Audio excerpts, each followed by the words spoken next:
kind of independence, but they're using their positions and their education and their talent to exploit our people worse than the slave master did during slavery.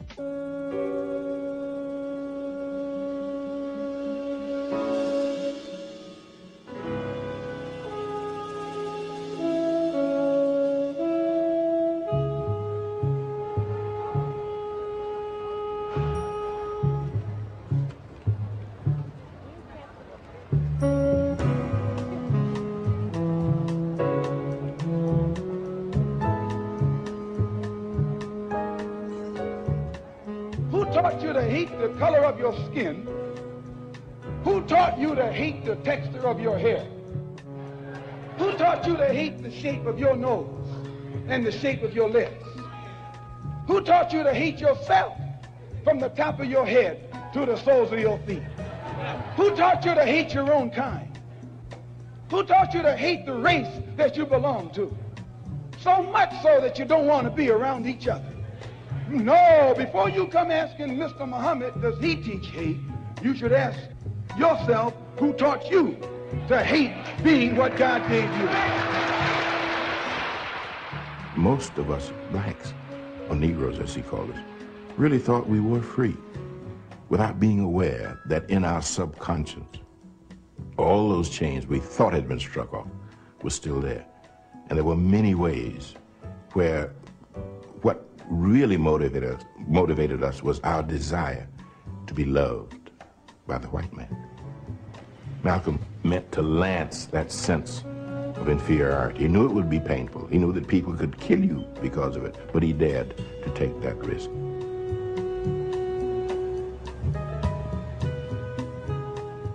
He was saying something over and above that of any other leader of that day.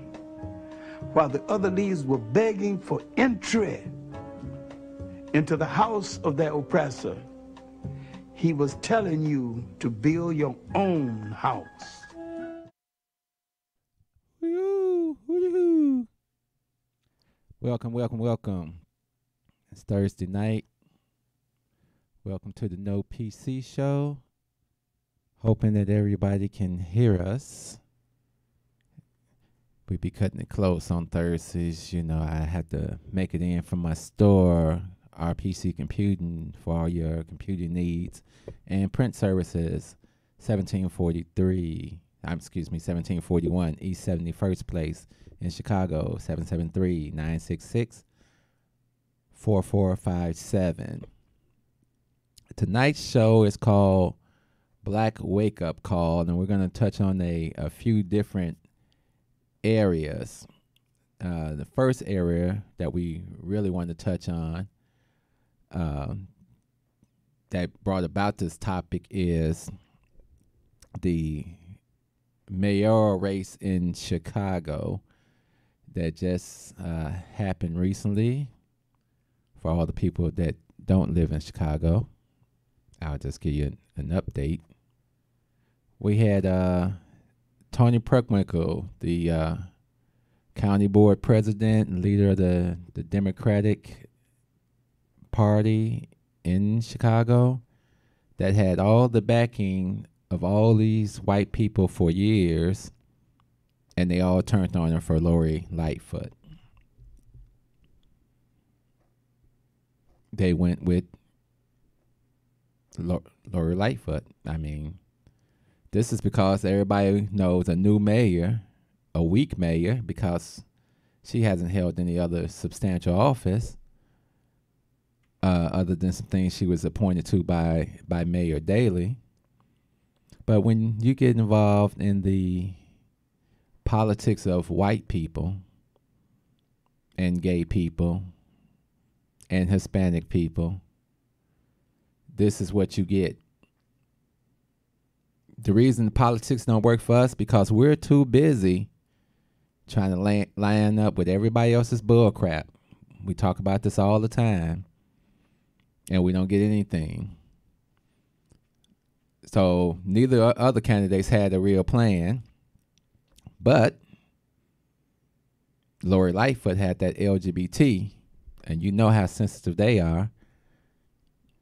So they all got together And with the help of Tony's white people that she thought she could trust, that she thought she could love, that thought that they loved her, she had to get the worst beating ever in politics. She won 0 of the 50 wards, not even her own ward. Won a few precincts. And when Lori got up and gave that victory speech, you saw tons of white people cheering. Tons of Hispanic people cheering. Tons of LGBTQ cheering. Very few black faces in that camp. And then when she gave the speech, she gave that whole kumbaya speech, talked about businesses and helping businesses when we barely had businesses. So it really wasn't reflecting to us. She talked about changing some of the policies that take it so long for you to get some grant money or apply for a license. We don't even have the businesses. It's just that hard for us to get the business, while everybody else, boom, just comes into your neighborhood and gets a business. She promised to make it a more inclusive Chicago, promoting the LGBTQ. She's going to work with all those great businesses on the north side and all those corporations. And, you know, I guess we have to be fair and see what she's going to do for us. I couldn't vote. I don't live in Chicago, so I didn't have a vote. But this is what happens when we do the dirt of white people for so long, and then somehow we have been lulled into a false sense of security that, no, these white people love me. They're on my team. They got my back. Kind of took me back to a part of Roots, where Kizzy had to be broken in, and I'm a firm believer that we have to tell our children about what's going on.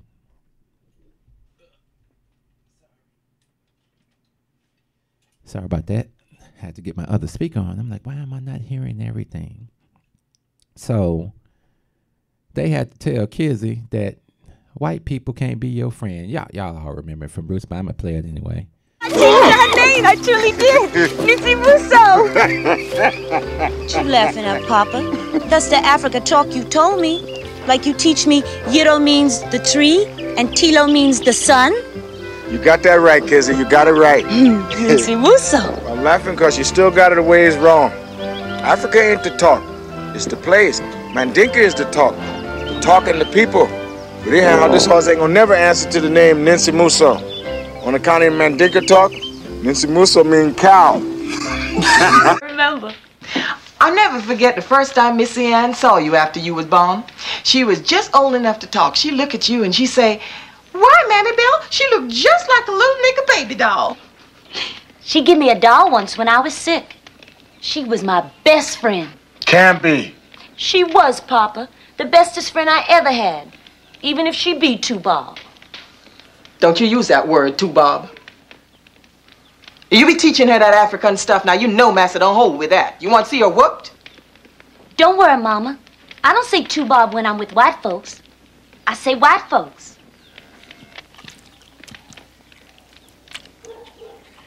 You got to get up early before daylight, kids. You see to it Missy Ann's old room be ready for her. Yes, Mama. And you see to it that them andirons be polished up and shiny and...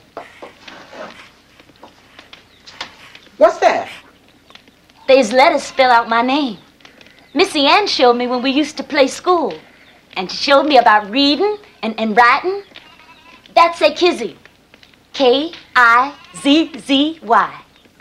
Oh! Don't you never do nothing like that again. No reading, no writing. Never, ever. You hear me? White folks know a nigger can read and write. They see to it that nigger be worse than whipped. That nigger be sold. Yes, sir. Master be in his bestest mood when Missy Ann be here. He be happy. Happy as can be. And it's good for him and good for everybody. And you do nothing that will cause no trouble. Go sit and eat. Yes, Mama. Missy Ann knows about the reading and writing. She teach me. That was when you was children, playing games. Now you're all grown up. Are you saying that Missy Ann ain't gonna be my friend no more, Mama? What I'm saying, honey, is that when people is children, it don't matter who they is or what they is. But when they grow up, things can change, especially with white folks. You and Missy Ann, well, things could be different now. Oh, things ain't the same between you. Don't you fret none.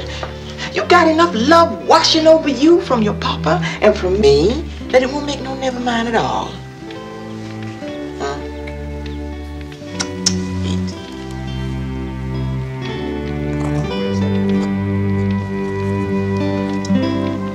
All right, Kizzy. Oh, Kizzy, you needn't be afraid. You keep my secrets and I'll keep yours. Oh, you mustn't be a fraidy cat. I'll protect you, Kizzy. I'll always protect you.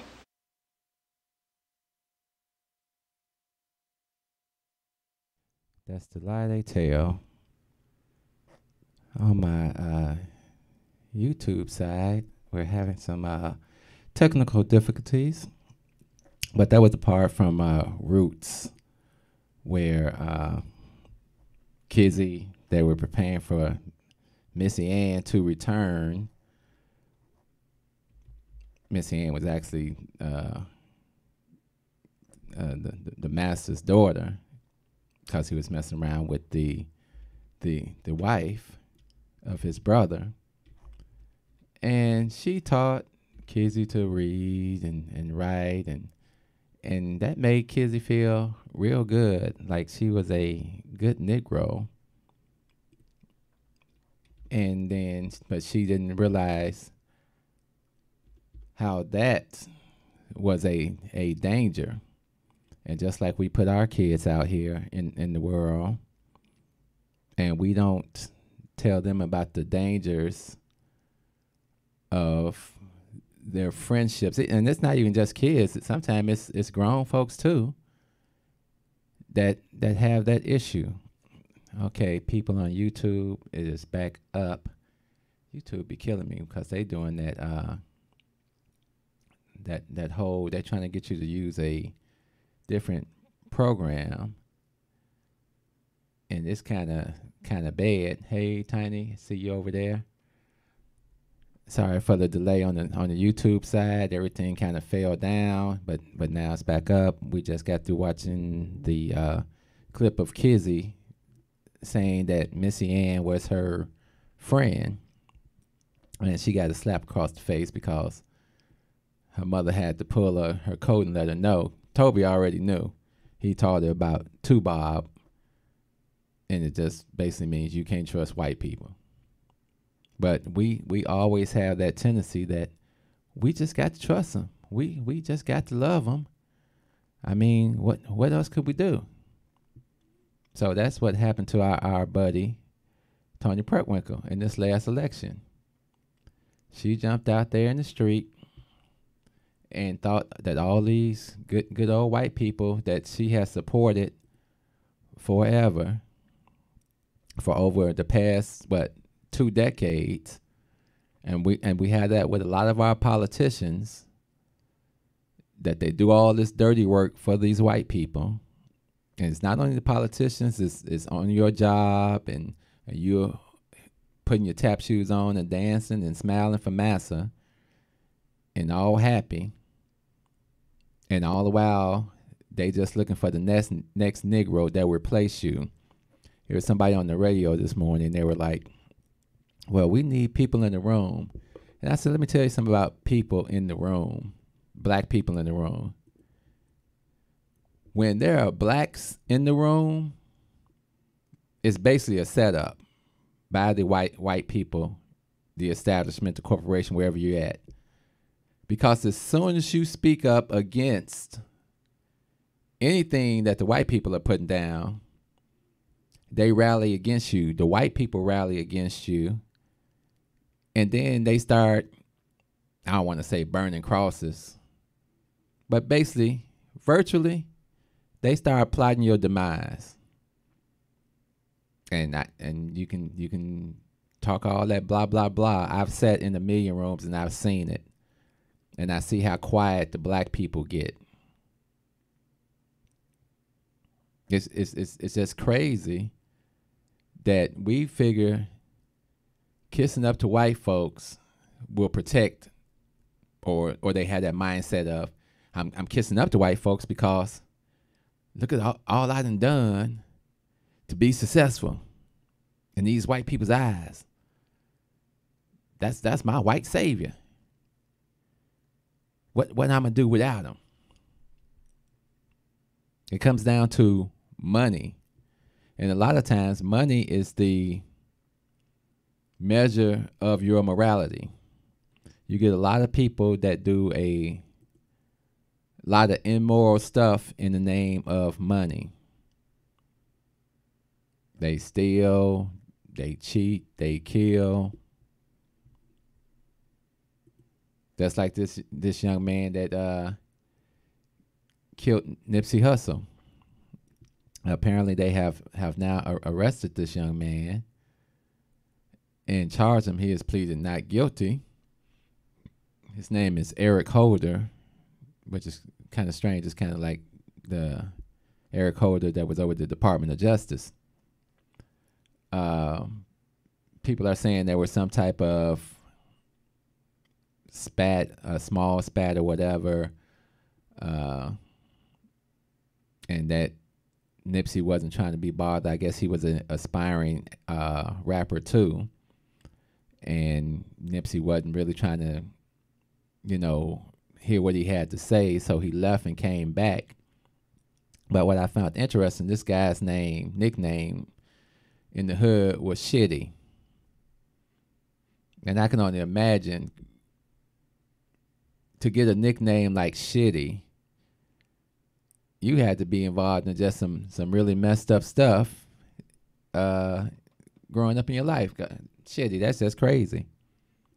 Because, I see you out there, Tiny. So this young man leaves and comes back, shakes his hand or tries to shake his hand, and then starts shooting. What type of sense does it make? Now, we need to be just as outraged about what happened here as when the cops do it. I'm working on a poem, and one of the lines in the poem is like, we're burying hopes and denying dreams. The hood's the place for murdering kings. We slang and bang and just let it hang. Let it swing. Just say we doing our thing. What are we doing? What happened in this young man's life? And this is what we mean by an economic problem. Poverty is a economic issue with social ramifications. Nobody is born a killer. Killers are made over a period of time through a set of circumstances. This young man obviously didn't have the best life, didn't have any mentorship, didn't have any direction, didn't have any love for himself. So he's like a whole lot of other young men you see that are just out here. They're wondering, what am I doing with my life? The ironic part is he was part of the same gang that Nipsey came from, Rolling 60s. A lot of times in the gang culture, and they have these stars or whatever, to represent the set and the monogram of the set, and you'll find things like love, life, truth, peace, freedom, justice, wisdom, knowledge, understanding. This is what you'll find with the 5-point star and the 6-point star But if these are the principle and basis of the gang, how do we get this? How do we get an Eric Holder on one end of the spectrum, and then on the other end, you get a Nipsey Hussle who is trying to not only expand in his neighborhood in LA by giving back. He was in the gang. He was an admitted gang member. He had committed some crimes. He was able to beat some charges, and he was able to now turn around and do something in his neighborhood to try to give back. It's always ironic that the people you try to help and give back to, often it can be jealousy or something else that causes this to happen. It isn't the first time that this has happened.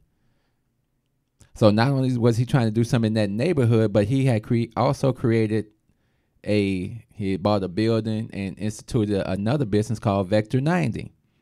Vector 90 is basically like a social hub, kind of like a gigantic internet cafe. I had an idea like this similar a while back. I just didn't have the finances to push it forward.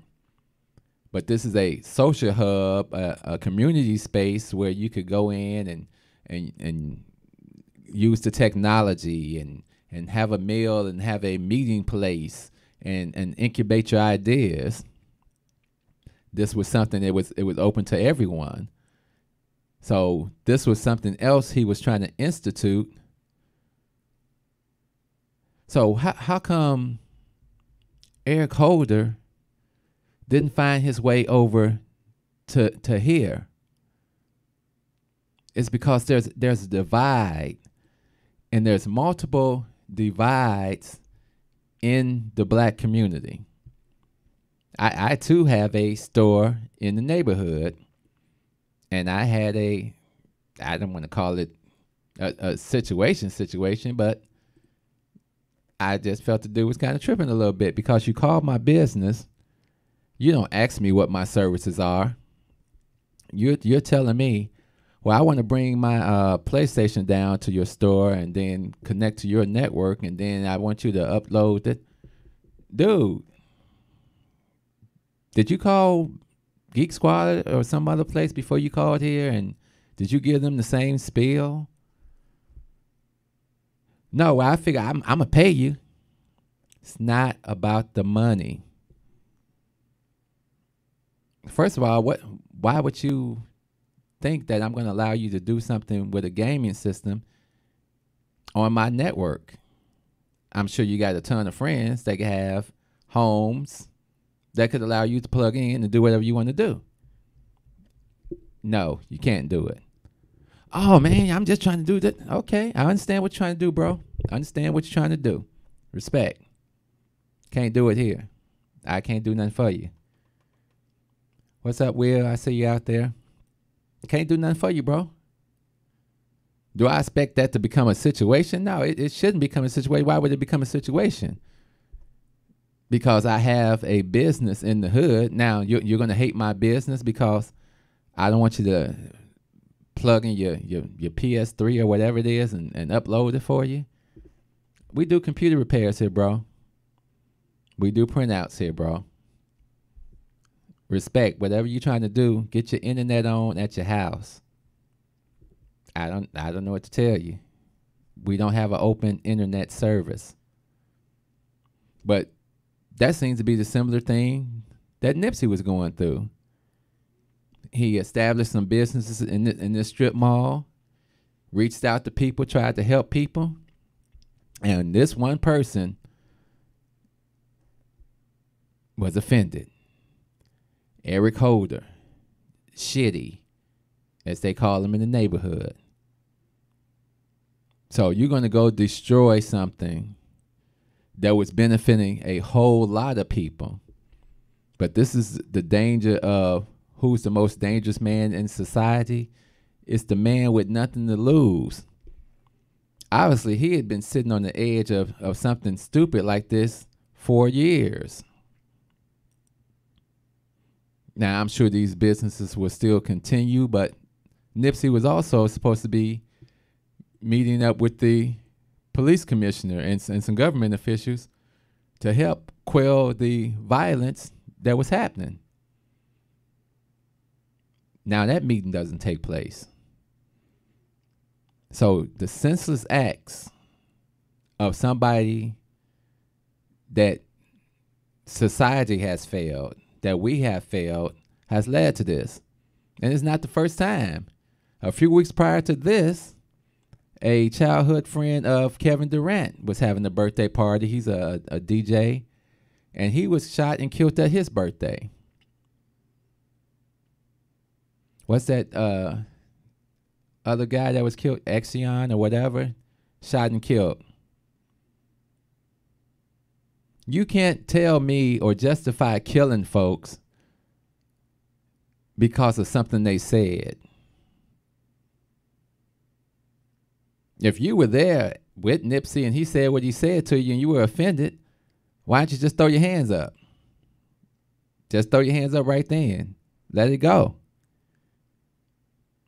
It's always the punk that runs and grabs the gun. They don't want to take an ass whooping no more. But they'll kill and then they'll be like, that's how it is.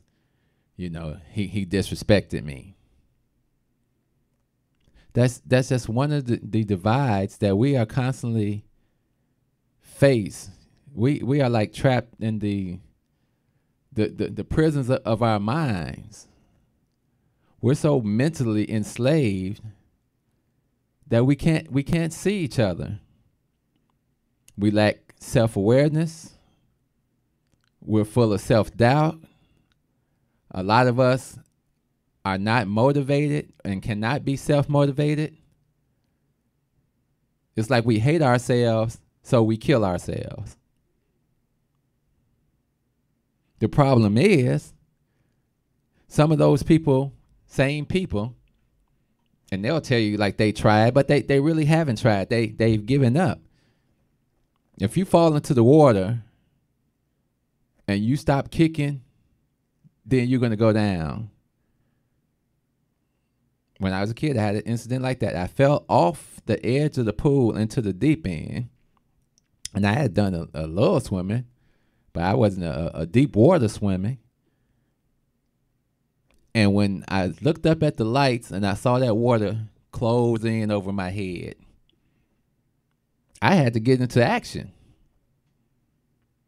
I lost my voice, but I came up to the top and I saw the line across the pool, and it's everybody around screaming, having fun and kicking and screaming. And I knew I had to make it to that rope. Once I got to the rope, I could rest a little bit before going the rest of the way. And I kicked and I made it to the rope. It seemed like it took forever, but I made it to the rope. And then I'm telling other people, man, y'all didn't see me? I almost drowned. Nobody saw it. So maybe that's how this guy felt. He's kicking and trying to do something, and nobody's seeing him. But he gives up at a certain point. Obviously, the gang's not showing him love. The gang's supposed to show you this love. It's life, wisdom, understanding, knowledge, truth, peace, freedom, justice. If your gang is telling you this and they not giving it to you, it's about time to get out the gang, right? We get so divided on such a lower level, and it becomes destructive. And the problem is, you can't be on this elevated level and say, well, I'm doing everything I'm doing, so my kids are cool. No, your kids aren't cool because your kids have to integrate with these kids. You think they're going to integrate with the white kids. They're not going to integrate with the white kids. Integration is just an illusion as far as I'm concerned. We put them in these schools, these institutions, and all they learn is how it's going to look like when they get to corporate America. They're going to learn how it is to help other people build legacies and never build nothing for themselves. And we're going to be still saying, well, no, be a good nigga now. Going up there, master going to help you out. And white folks are comfortable with the game. That's why I don't like politics, because it's their game. They created it. And they change the rules whenever they want. And all Negroes get is their Negro wake-up call. So Tony Prewinkle got her Negro wake-up call. Oprah got hers. Michael Jackson, Prince, Bill Cosby, Kevin Hart. And you, by now in life, if you are of a certain age, should not need a Negro wake-up call. You should be woke. The popular thing now is everybody's woke. What the hell, y'all just waking up? And we can't listen to people like Steve Harvey, he all on the TV. Steve got money, and he making more money. But we are so poor for so long that any money that comes along, it just changes our whole mindset. And you know, everybody's got the right to look out for themselves individually. But you got to do something that will help someone. My goal this month at my business was to give away a computer every month. You know, I get people come in and donate some old computers. So I say, you know what? I just want to be a blessing to some families that, you know, people that I just talked to, or they got kids and the kids don't have a computer. Here, take this computer. That's yours. No strings attached. Because if that can help a little boy or a little girl not become an Eric Holder because they don't feel seen in their neighborhood and their environment, then it's all worth it. Everybody, every black person needs to be recreated, because we're Africans that just happen to be in America. I'm not pledging allegiance to no flag. You come to my shop, all you see is a Jamaican flag, an African flag. Well, it's not African, it's Afro-American. That's what we made here. There's an African flag that hangs in there, and there's a Haiti flag.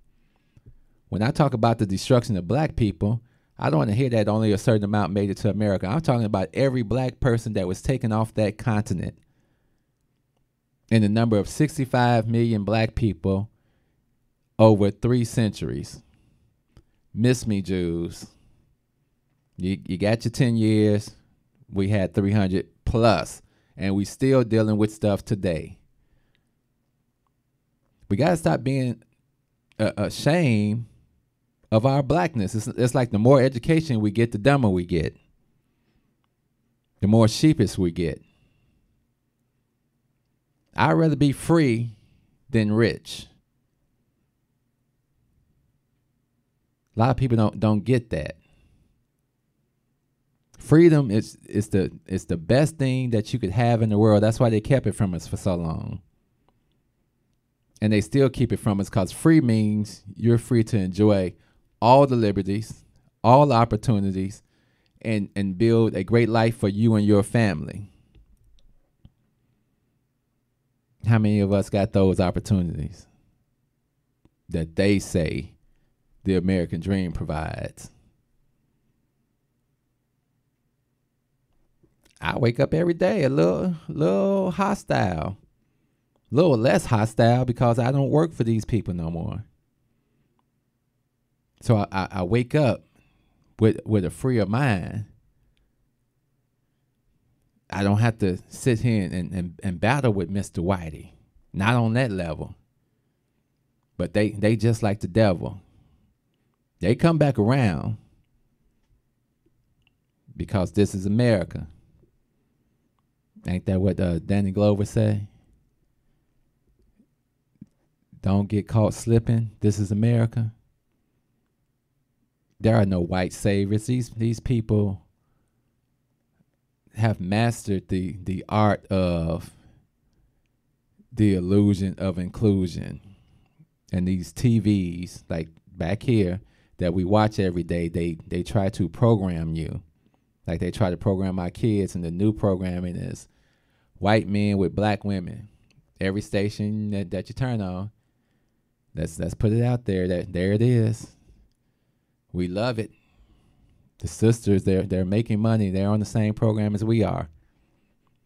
All we have to do is continue to put negative programming on for black men, because there's no hard black men on TV.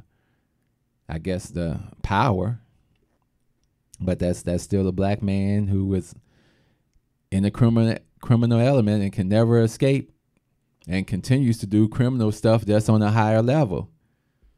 Let's portray this man as a criminal forever. Let's put men kissing on TV to further condition our youth, and let's throw out terms like gender fluid. Shonda Rhimes and Lee Daniels, these are niggas. They program it just the way we like it, and y'all continue to watch it. Even me, I'll be watching some of this bull crap. Empire and all that, and Grey's Anatomy. It's all sickness. If you're not watching with an intention and analyzing what's actually going on, what's being poured on, and not communicating with your kids, then they're going to be kind of lost. Just like a lot of us are still kind of lost.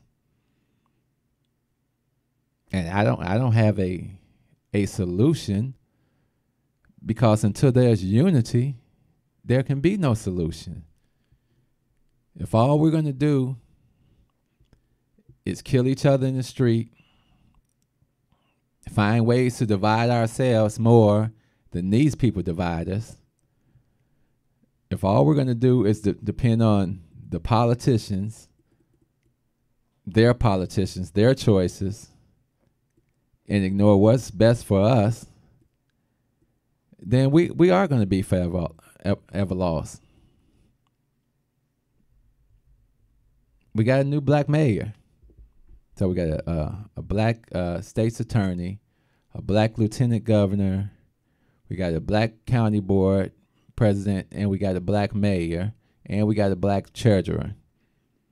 Black women are looking incredible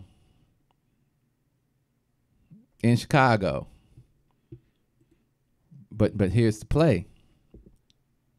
White man will always rather fight a black woman than fight a black man. Frederick Douglass says, "It is on my way up where I am met with the most opposition. But on my downward spiral, I'm met with no resistance, not even noticed." And that's how we are in America. The black man is at the bottom of the totem pole for a reason, because they put us there. And your education don't mean a hill of beans to these people.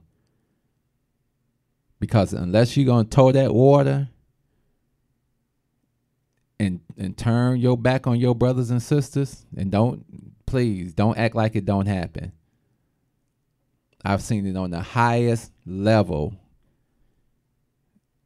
of Fortune 500 companies. They do it every day. Niggas come in and they tap dance and they yes sir and yes sir, and they smile, and then they turn to you, and if they got to screw you over to keep that little funky job, that's what they gonna do. And it's sad. So don't tell me about we need people in the room. Why don't we just get our own building and have our own rooms and have our own discussion without them? I'm tired of all this discussions with white people about our neighborhoods, because all they do is have meetings and discuss how it's not your neighborhood, how we going to take your neighborhood. How we going to defund this? How we going to buy all the properties? How we going to deny you the opportunity because you don't want a loan and we ain't giving you no reparations? I think it was some congressman a few weeks ago basically telling us to go to hell, that we should be satisfied that, we still here in this country, that he would never vote for any form of reparations. But we still want to be Bernie Sanders supporters and all this other nonsense. If you're going to play politics, play it to the end. Don't give a damn what these people think about you or what you say. You probably won't get elected until we get some unity. If we the biggest block in Chicago and we can't come together for a candidate because it was clear they all made their choices from the very beginning. And when you saw that news conference, if you even watched the news conference, when she did her acceptance speech, it just looked like a big white party. And I was like, oh, well, Didn't even have Willie Wilson up there who gave his support to her. So the man who won the majority of the black votes, that threw his support behind you, wasn't mentioned in your speech,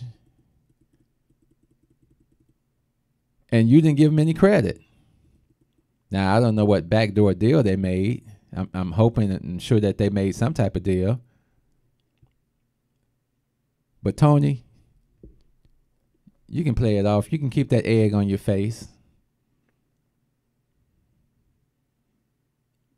But we know it hurt.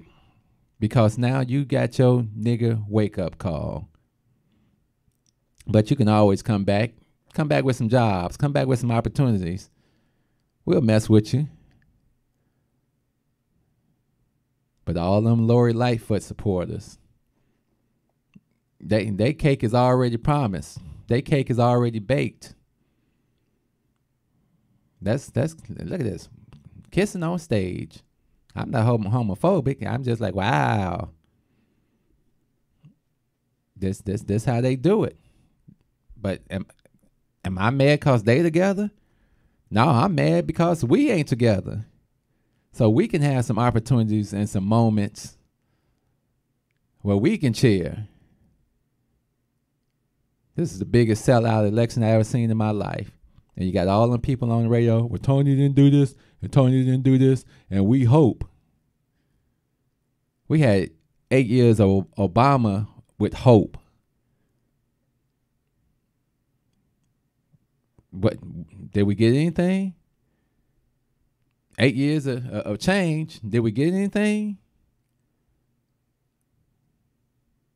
We got to stop being so damn stupid and desperate and just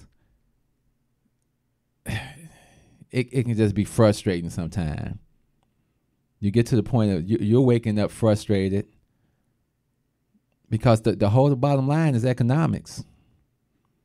I'll put your black butt in prison at $44,000 a year, but I won't give you that $44,000 to educate yourself, to train yourself, to build something, to have something that makes no sense to us. Racism is a system created and put together by these people. I see Yorley says, are you suggesting that Perwin should have won? Yeah, basically, she probably should have, because she probably had a better opportunity of getting a little bit of nothing than nothing of nothing. You're not getting anything from Lori Lightfoot. Zero. At least at the end, Toni Preckwinkle going to try to act like she gave a damn about black people. Probably didn't. It's the lesser of two evils, but who can you go to? My biggest problem with Toni is she carried all that dirty water for these people, and they stabbed her in the back, and she got a wake-up call. Lori ain't carried nothing for us. She is part of the prosecutor's office and everything, and you know, it is what it is. So neither one of them really had anything. But like I say, Willie Wilson was upset with Toni Preckwinkle because I guess she didn't return his call or whatever. So he just wanted to stick it to her. And maybe he doesn't care that Lori didn't acknowledge him or any other black person doing her whole little spiel. I don't have an expectation from him because I don't live in Chicago. So I don't have a vote, but I do have a business in Chicago. But if all government is local, I'm waiting to see my alderman lose because she ain't doing nothing either. So this becomes the problem for black folks all around. We're depending on people, politicians that aren't doing anything for us and have no intention on doing anything for us. So what does that mean? Basically means we got to do it for ourselves, start raising our own politicians that aren't afraid to lose their funky jobs after 2 or 4 years, that they're not going into it so eager to help these other people to constantly destroy us and push us out of our neighborhoods, but instead fight and say, no, you're not going to do it. No, we don't want this. No, we don't want that. You don't come in our neighborhoods and say, we're giving you 50% of the contracts, but we're not going to go in any white neighborhood and say, we want 50% of your contracts. You'd be lucky to get 0.002% of a contract in their neighborhood. They come here and tell us what they want to do. I work downtown. I walk through all those little construction sites, and you say money all over Chicago, but you're seeing 2, 3, 4 black people on each site, if you're lucky. But in your neighborhood, you see the same thing, that you're not on the projects in your own neighborhood. And that's part of your alderman's fault. That's part of your mayor's fault. That's part of that whole council of aldermen that meet.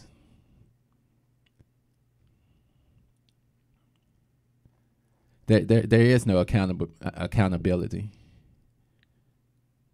They were saying, how about putting together a plan for accountability and retaliation for non-compliance? That's why you got Maddock in there. He's as non-compliant as it becomes. Ed Burke. That whole system that is in place to systematically screw you no matter what. Because we don't have anybody that's going to go and fight them. There was a black, I don't know if he was a congressman or what he was, and he worked in the office. And immediately, when he tried to go against Burke and Madigan, they shut him down, destroyed his career. So there is no accountability and retaliation. Now, Burke may be out, but we don't know if he's going to be out yet. And Madigan's still sitting up there like the king. And he rules with an iron fist because he wouldn't even give up anything to his own daughter. So, you know, people know how to play the programs, and most of us, if we get something, that's because we know how to work a few angles here and here, and we've got certain people in certain circles that helps us independently. Independently, as a black person, you can go out here and do everything you can for yourself. You can come up. But they don't mind individual success. We're trained on individual success. We're trained to come up and forget everybody. That's our problem. That's our mental slavery. That's what keeps us subjugated to their rule. You'll never see me beating my chest like, oh, I got a business. I get out here and I hustled and so and I'm proud. Like, no. That's not the end point. If I can do something and give something to people or help some people, I'm trying to partnership with a few people, businesses that are struggling. That's one of the things I've seen, how so many black businesses are just struggling out here. Trying to get their finances together and some economics together. And most of them fail because they don't have the money. One of my buddies now, you know, he's been out here for about a year. His company is Copier Plus out in Indiana. But he wanted to have a Chicago base. So I was like, well, instead of trying to ship things all the way out there to Indiana, you can store things at my place and then just ship from my place. I got to hit him tomorrow because he needs a driving, like truck drivers, because he's been renting from U-Haul, spending the money that he makes, spending at U-Haul just to deliver the systems, breaking kind of even. So I talked to a brother today, another black man who shut down his business and reestablished it under a different LLC, and he just happens to be a mover, driver. So now I get to connect these people together. Independent success is not the problem with black people. It's collective success that is the problem with black people. We got to find a way to unify. We can't be afraid to put that sign up that says Blacktown. I wish somebody would go over to Chinatown and say, this sign is racist. We got to take it down. This is reverse discrimination. It's not going to happen. There's a Chinatown in every city in America. Everybody in Chinatown, I'll say 99.9% is black.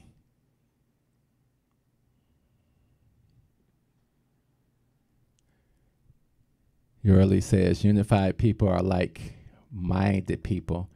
I don't know if she meant mindless people. No, it's not mindless. It's well, we can be kind of mindless because everybody does it except us. The Hispanics unify. Gutierrez, when he stands up, he's speaking for all those little Hispanic people. This is our voting block. This is how we're going to use this voting block. And they will side with Madigan or Burke because Madigan and Burke takes care of them. The Chinese people. Mr. Chan says, black people are the only people that fight to be under their oppressor. He says, you cannot be mad at me because I want my brother to be successful like I am, because we want our kids to grow up with a culture and an understanding of what it means to be a Chinese American or a Japanese American or a Korean American or a Haitian American or a Polish American. The problem is all these people still have connections to their culture. This is what happened to us. Now, Yorley says they think alike, therefore they can work. Yeah, because they weren't destroyed. When your culture is destroyed, when you're taken from a place and moved to another place, and you're told that diet you used to have, no, that doesn't exist anymore. Your healthy diet is gone. We destroy your diet. We destroy your God. We destroy your way of living, and we destroy a way back for you. And then we blame you. There's a lot of people with this mindset, and a lot of black people think this way, but the problem is none of us have the economic backing to move forward to do anything. So you get a lot of us that's out here talking and talking, but we're unable to institute any plans. That's the reason you won't get any reparations. I'm open the phone lines, 872-267-2552. If you look up at the screen, 872-267-2552. You can call in. Voice your opinion. But that's the whole point of it. That's the whole point of racism. To deny you an opportunity to live a free, healthy, spiritual life.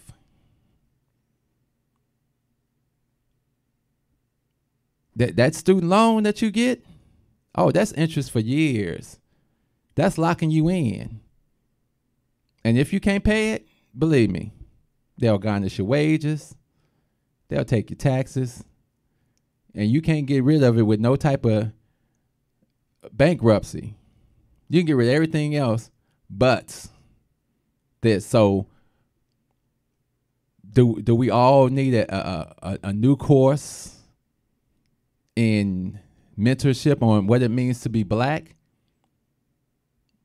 Just like Carter G. Woodson book, it says the miseducation of the black people. It talks about everything that happened to us and that we have to reawaken our mind to recreate ourselves. And we've never even got to the point of reconnecting ourselves together. 1964 they signed that the little civil rights bill, and then 1965 it was enacted. So 50-something years we've been technically free in this country. And I've seen lots of individuals. I've been on boats with black judges, and I've been in homes of doctors and everybody with that individual success. And very rare do I see any of them that, you know, we all go and get our membership at the DuSable Museum and things like that. I said, but we need to collectively bring some economics together. Lee says it's like school, everyone is at a different level. Yeah, but see, at their levels, when a Jewish boy turns a certain age, he's in an environment that says, now you begin your manhood training. The Hispanics, they may do lawn service or whatever, but they take their kids and say, now I'm going to teach you how we make money. The brother that has nothing, maybe a criminal record or something like that, or nothing himself, what can he give his son? What can he give his family? He's not the head of the family anymore. The black man is not the head of the family. That's destruction of the family over a period of time, making it almost impossible for you to get out the muck. It's systematic racism. So you get tired of Tony and Lori was the only two candidates, but neither one of them won any of the black votes. So that big chunk that Willie Wilson had, I hope he enjoys whatever he got for it or whatever he's going to get for it. Hopefully he made some type of deal, because just like they just put that $900 million up in Lincoln Yards to rebuild that, and after closing those 50 schools, and we ain't had nothing to say about that, or taking that $50 million from the Third Ward to redo Navy Pier, that's a problem. And all we do is sit around and act like it's not a problem.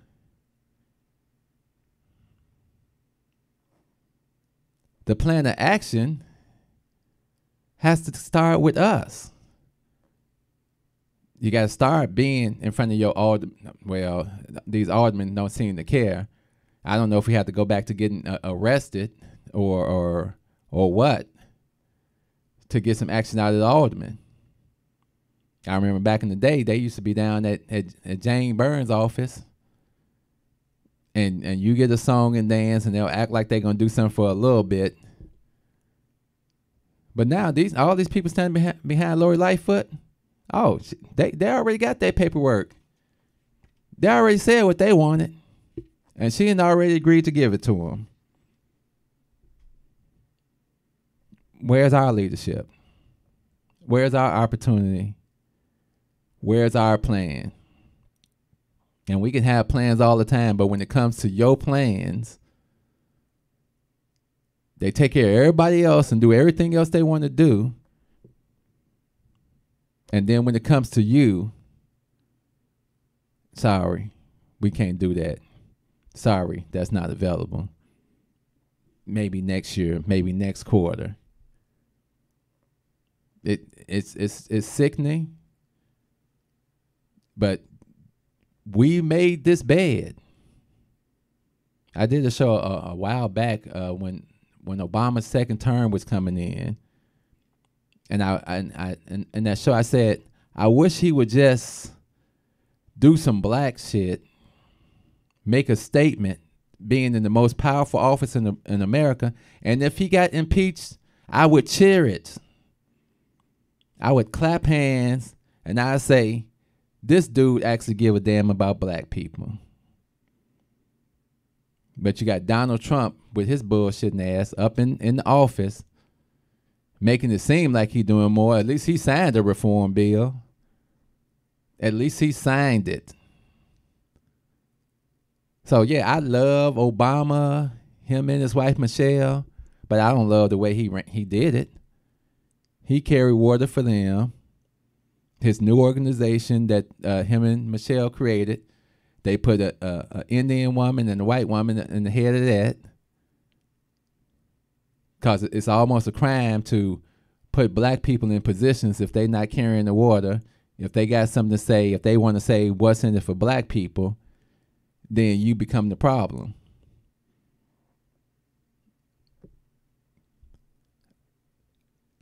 Sometimes you just lost because you see it, and then they tell you, well, let's start working right now, and 4 years from now, we'll do this and we'll do this. What's 4 times 100? 4 times 100 is 400.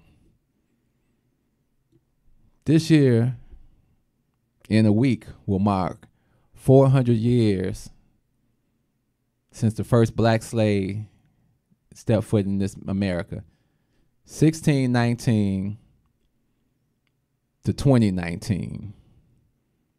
And we still fighting for freedom, justice, and the American way. Love, peace, soul. We out of here. Step out of the car. No, you don't have the right. Step out of the car. You do not have the right to do that. I do have the right. Now step out or I will remove I you.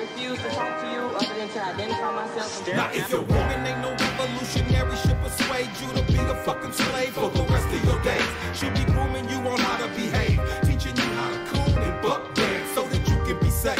If that brother ain't no rider, soldier, no provider, molder of young minds, check it out, you got yourself a bitch. Think about the time that you invested in him. If he's wearing them skinny jeans, you a lesbian. For every 100 black women who ain't locked up, it's only 83 black men remain.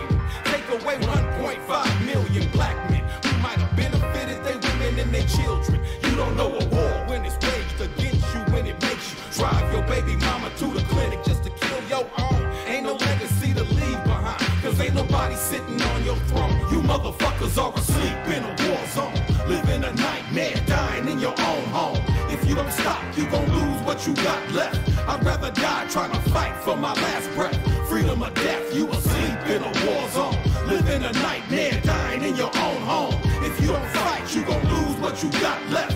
I'd rather die trying to fight for my last breath. Freedom or death, nigga. Sandra Bland was a rider. She wouldn't have committed suicide, and you a motherfucking liar.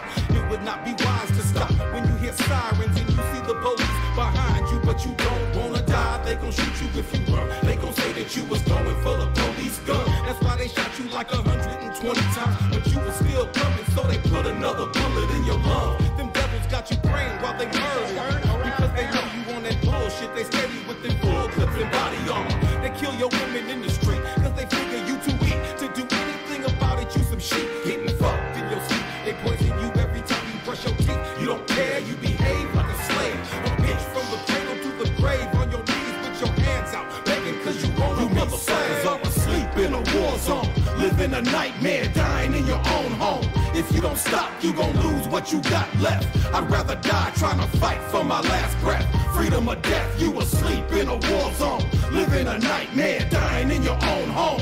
If you don't fight, you gon' lose what you got left. I'd rather die trying to fight for my last breath. Freedom or death, nigga. Freedom or death, nigga. Fuck that. Freedom or death, nigga. If you would just listen.